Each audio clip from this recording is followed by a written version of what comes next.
E sejam muito bem-vindos a Çanakkale. Pelo que eu entendi, a sílaba tônica é a última mesmo, seria Çanakkale.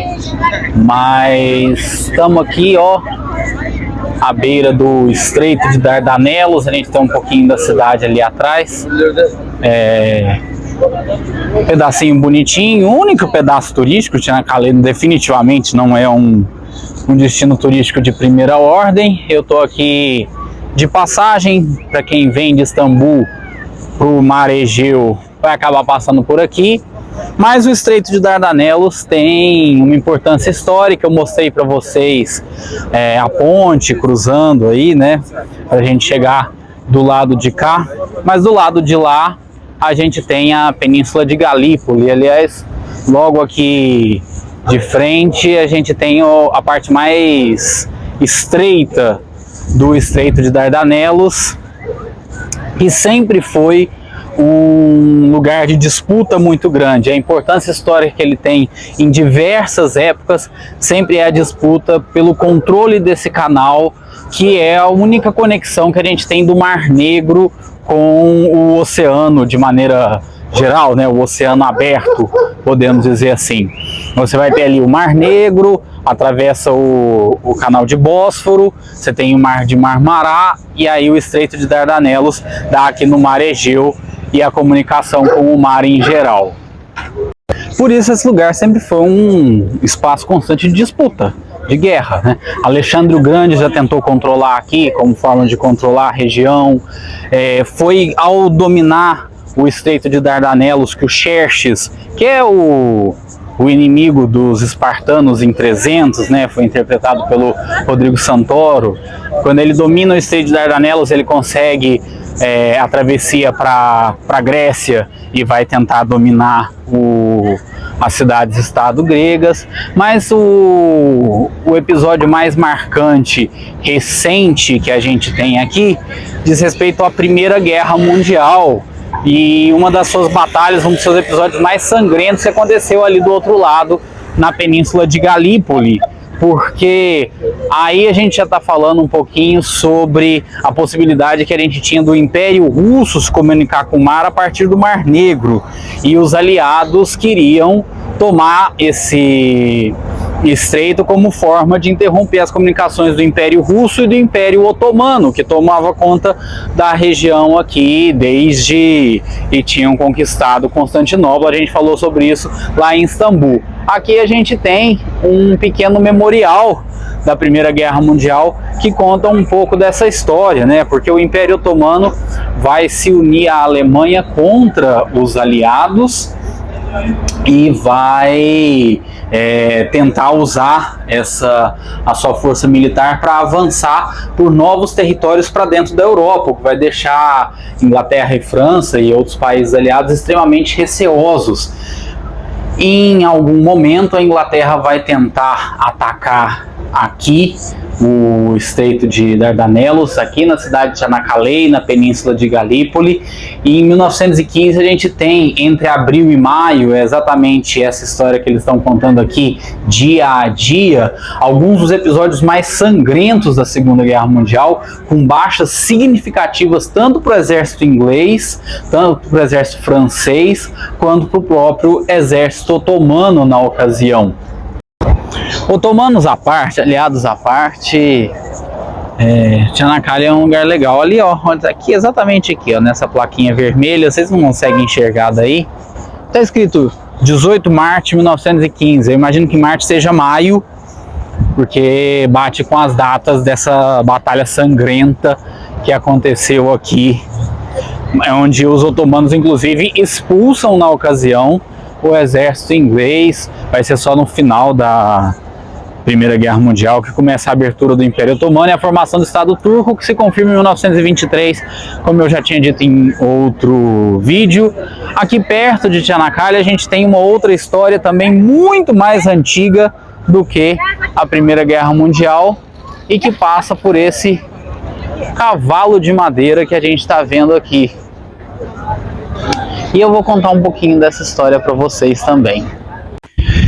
Para terminar esse vídeo, estou aqui a 30 quilômetros de Chanakari, num lugar que, pelo fundo ali, acho que vocês vão identificar muito facilmente, mas eu vou contar essa historinha para vocês. A cidadezinha aqui, Trefir, é um negócio assim que chama. É adorável, uma cidade quase toda de velhinhos, são muitos velhinhos, é um lugar absolutamente rural. E é muito gracinha, assim, é muito gostosinho vir pra cá. Eu vim numa van, me custou 50 Turkish Lira. E só tinha velhinho praticamente na van. Aqui tem um velhinho num restaurante que conversa em espanhol, em inglês e tá super sendo hospitaleiro comigo. Quase todo mundo que você vê na rua é de idade, é uma gracinha, assim, né? É muito legal, mas não foi isso que me trouxe aqui, né? Na verdade, eu estou diante da antiga cidade de Troia e eu vou contar um pouco da história para vocês. Deixa eu só mostrar o que está diante de mim aqui agora. É um lugarzinho totalmente rural, vocês podem ver, não sei se vocês vão conseguir ouvir as galinhas, tem ovelhas ali embaixo. Ali no meio dessas árvores ficam os vestígios históricos de Troia. Eu vou comentar sobre eles já já. E lá no fundo, deixa eu dar uma aproximada na tela, a gente tem o mar. Foi ali que desembarcaram os navios para uma das guerras mais célebres que vieram tentar tomar esses campos antes de Cristo, e eu vou contar tudo para vocês agora.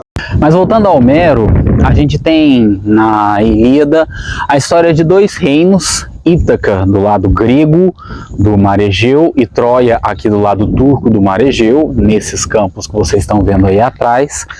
Eles tinham um acordo de paz em razão de certos interesses dos seus governantes. Ítaca era chefiado por Menelau, que era um rei descrito como muito extravagante, ambicioso, sem muito escrúpulo para conseguir aquilo que queria. E Troia era chefiado por um rei considerado muito virtuoso, muito honrado, e que está logo aqui atrás de nós, que é Príamo. E em razão da reputação de Príamo, Menelau tinha feito um acordo de que não iria tentar conquistar Troia, apesar de ter esse interesse, mas Príamo era muito sábio na diplomacia e conseguia manter Menelau e os seus exércitos afastados. Príamo tinha um filho descrito como muito honrado, que seguia os passos do pai, preparado para a sucessão em Troia, que também está representado aqui no busto, que era Heitor, né, ou Hector, como está escrito ali. E Heitor era um grande guerreiro, estava sendo preparado pelo pai para sua sucessão na diplomacia, nos acordos, na honra, na referência real, seguia os passos do pai, porém, ele tinha um outro filho, um caçula, que era bem mais playboy, assim, por assim dizer, que era Paris. E esse Paris, esse filho caçula, vai fazer o quê, né? Amante da boa vida e de alguns prazeres, ele vai se envolver com ninguém mais, ninguém menos do que... Porra, velho, eu preparei uma passagem super foda aqui, eu errei o lado que eu fui, mas ele vai se envolver com Helena de Troia, né? Na verdade era Helena de Ítaca até então, porque ela era esposa de Menelau. E Helena é descrita como uma mulher belíssima, uma mulher mais linda que já existiu, e evidentemente era um tesouro para Menelau e alvo das ambições hedonistas de Paris. Paris, então, numa visita a Ítaca, se envolve com Helena, seduz Helena. Ele era bem mais jovem que Menelau, ele era bem mais sedutor do que Menelau, não tinha tanto poder, mas era bem mais sedutor, e convida Helena a ir para Troia com ele. E Helena vai. E aí o acordo diplomático que durante tanto tempo Príamo conseguiu manter com Menelau simplesmente acaba. Sob o argumento de ir lá para recuperar Helena, para trazer Helena de volta para Ítaca, Menelau demanda todo o seu exército, que era muito maior e muito mais poderoso do que o de Troia, para vir atacar. Provavelmente, se isso tiver acontecido de fato, isso aconteceu vindo do mar ali atrás, né?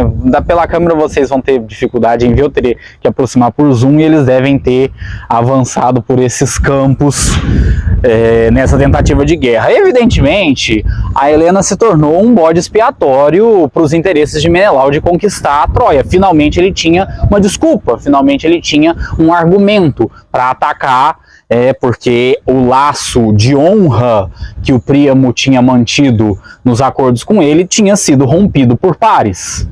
Entra em cena um dos personagens mais icônicos da história da literatura mundial, que é o guerreiro Aquiles.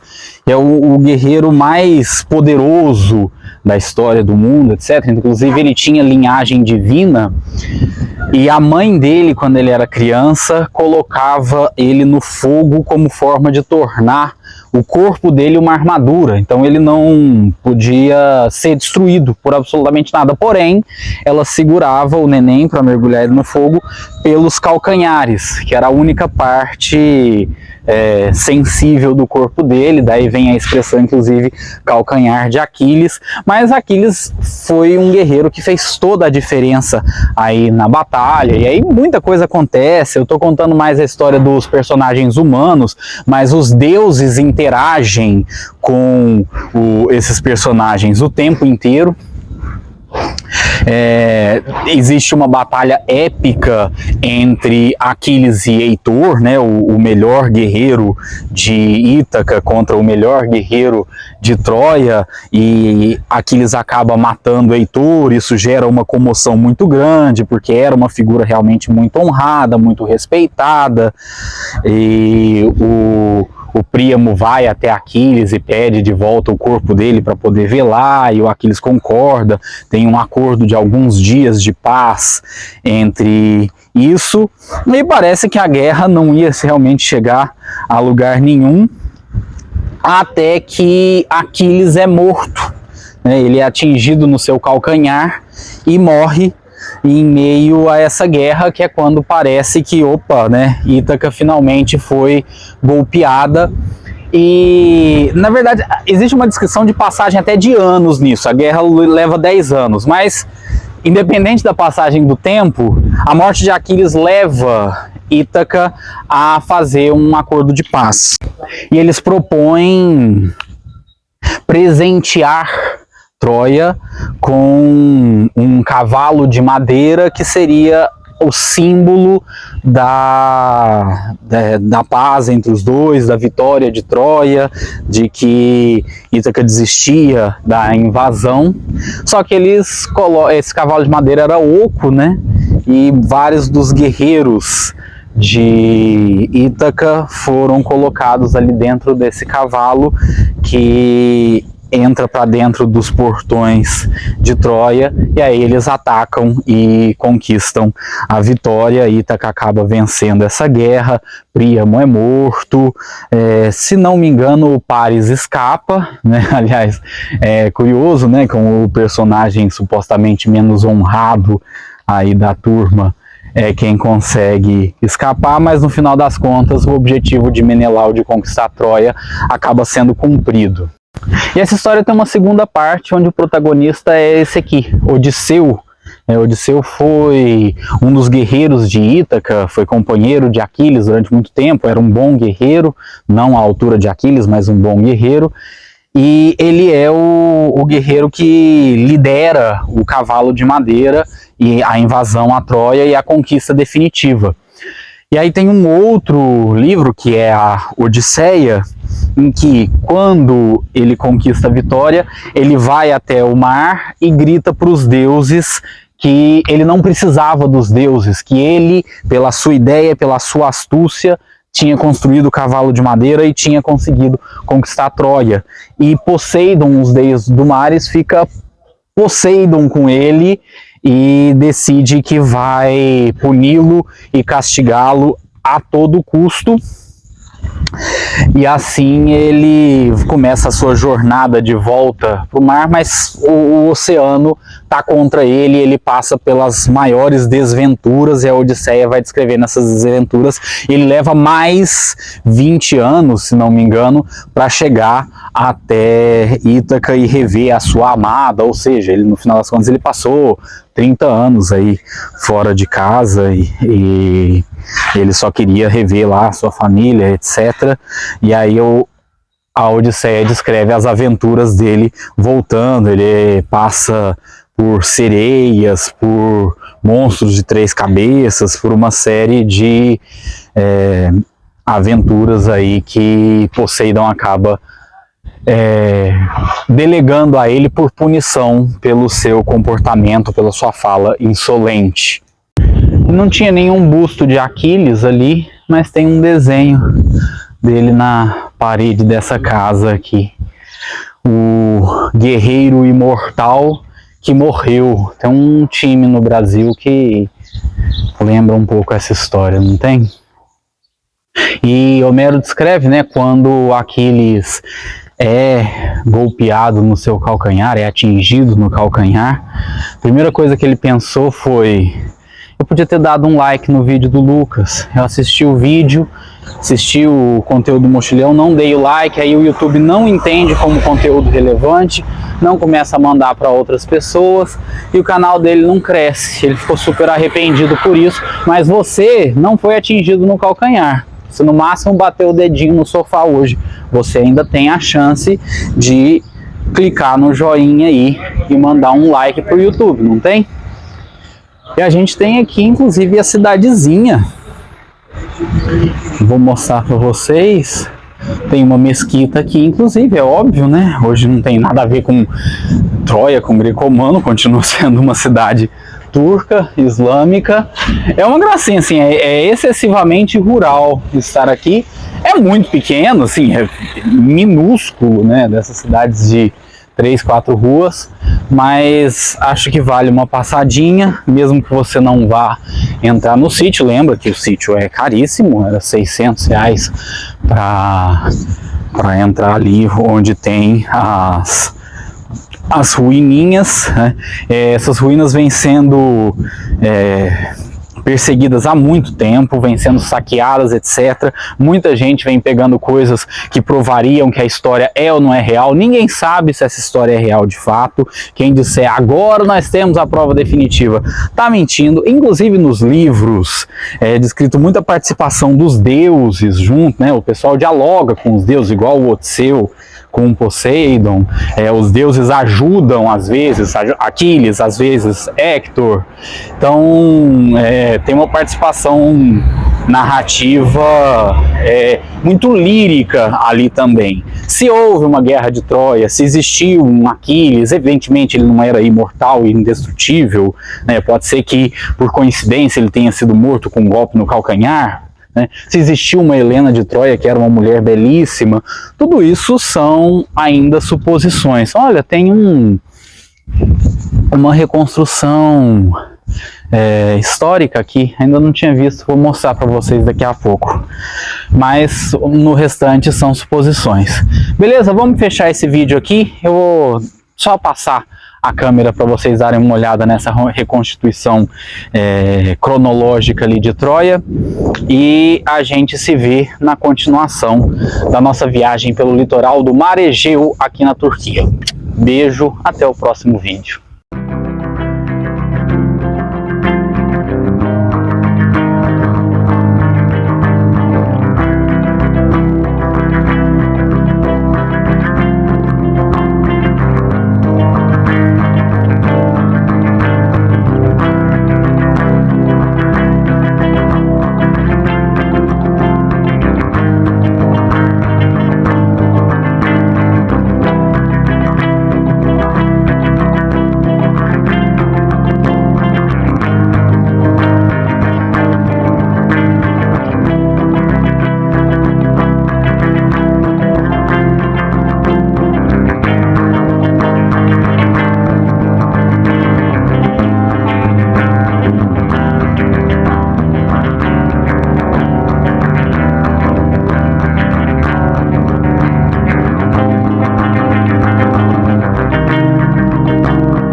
Olha, aqui tem um painel que inclusive mostra um pouco de como a escavação em Troia foi abusiva, né? Esse tal de Schliemann, que está dizendo aí, em 1875, teria roubado uma série de tesouros aqui, que, de acordo com o que dizem,